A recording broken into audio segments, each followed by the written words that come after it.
खैर इसके बाद जो अपडेट आ रही है वो ये आ रही है कि आपका जो रेड बॉल का सीजन है उसका आगाज हो रहा है। साउथ अफ्रीका के अगेंस्ट जो पहला टेस्ट मैच खेला जाना है। बाय द वे जो दोनों टीमें थी एशिया कप का फाइनल जिन्होंने खेला था, दोनों का जो रेड बॉल का सीजन स्टार्ट हो रहा है। इंडिया तो बल्कि कल से जो अपना टेस्ट मैच खेलने जा रहा है वेस्ट इंडीज के अगेंस्ट, उनका टेस्ट मैच शुरू हो जाएगा कल से।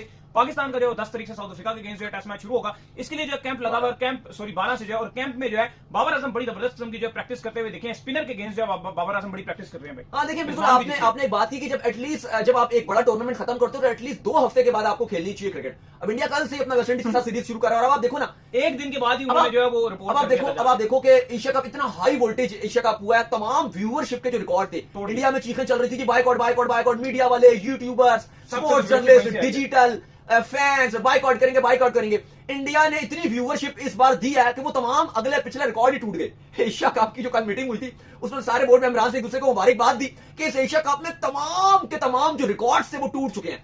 डबल व्यूअरशिप आई है, इतनी बड़ी व्यूअरशिप आ गई। और हमेशा कहा जाता है जी कि वन साइड मैच हो गया, आकाश चोपड़ा कहते हैं मजा ही नहीं आता एशिया कप में, ये हो गया वो हो गया। तो मैं आपसे बात कर रहा था कि एटलीस्ट जब इतने हाई वोल्टेज मैच होते हैं, हो जाती है एशिया कप जैसे एक बड़े टूर्नामेंट खत्म होते हैं या आईसीसी इवेंट भी खत्म हो, तो आपको एटलीस्ट 2 हफ्ते का गैप देना चाहिए। अभी 2 दिन के बाद इंडिया सीरीज शुरू कर रहा है, कल से वो दोबारा खेल रहे हैं। आप देखो ना, वो आपने इतनी हाई क्वालिटी क्रिकेट खेली, अब आप कल सुबह से आप 9 बजे से आप शुरू हो जाओगे नरेंद्र मोदी स्टेडियम में मैचेस खेलना। वो इतनी लो क्वालिटी, वो अंधेरा अंधेरा सा ग्राउंड में नजर आ रहा होता है सुबह सुबह के टाइम, क्योंकि वो थोड़ी सी क्वालिटी भी गिरी हुई होती है। तो वो आप कहां लेकर जा रहे हो ना, वो फैंस को इतना भी इंटरेस्ट आता है, खेल भी वेस्ट इंडीज से रहे हो।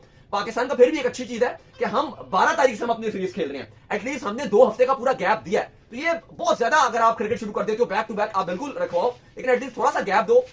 ये फैंस के लिए एक अच्छी चीज होती है और क्रिकेटर्स के लिए भी अच्छी चीज होती है। बहरहाल बाबर आजम के वाले से जो अच्छी अपडेट आ रही है कि बाबर आजम, आपको पता है टेस्ट स्क्वाड में उनका नाम भी है और बाबर आजम ने भरपूर प्रैक्टिस का आगाज कर दिया। कल भी उन्होंने प्रॉपर नेट्स किए थे, आज भी हमने वीडियोस देखी हैं जहां पे उनको भी पता है क्योंकि जो विकेट्स हैं वो प्रॉपर स्पिन की होनी है। तो बाबर आजम जो पूरे आज के सेशंस कर रहे होते हैं वो 90% जो खेलते हैं वो स्पिन को खेल रहे हैं, क्योंकि बाबर को भी पता है कि उनकी जो सबसे बड़ी कमजोरी नजर आ रही है पिछले 2-2.5 साल से, वो स्पिनर में फंस रहे हैं और स्पिनर उनको बहुत जल्दी आउट कर जाते हैं। लेग स्पिनर भी, चाहे बाकी ऑफ भी, कोई भी स्पिनर हो, वो फंस रहे होते हैं। तो बाबर आजम इस टाइम भरपूर किस्म की प्रैक्टिस कर रहे हैं और ऐसा लग रहा है कि बाबर आजम रेडी हैं अपने कम बैक करने के लिए, क्योंकि वेस्ट इंडीज के अगेंस्ट ओडीआईस में भी जब उनको मौका मिला था तो उनका बल्ला खामोश रहा था और परफॉर्मेंस उनकी अच्छी नहीं हुई थी। तो अल्टीमेट एक पेस कम बैक वही होता है कि जिसमें वो एक अच्छी हार्ड वर्क करे, एक अच्छे नेट्स करे, एक कॉन्फिडेंस हासिल करे और फिर ग्राउंड में करके दिखाए। तो बाबर आजम अपनी दोबारा बेसिक्स पर आ चुके हैं और बाबर आजम अपने कम बैक के लिए प्रॉपर अपने जो नेट्स कर रहे हैं, प्रॉपर बल्ले के साथ जब बॉल को लगाते हो तो ऑटोमेटिक आपको वो कॉन्फिडेंस चाहिए होता है। तो बाबर आजम ने अगर हम पूरा पिछला 1 महीना देखें, ठीक है, बीच में वो इधर उधर दुबई शुबई और इधर उधर जाते रहे,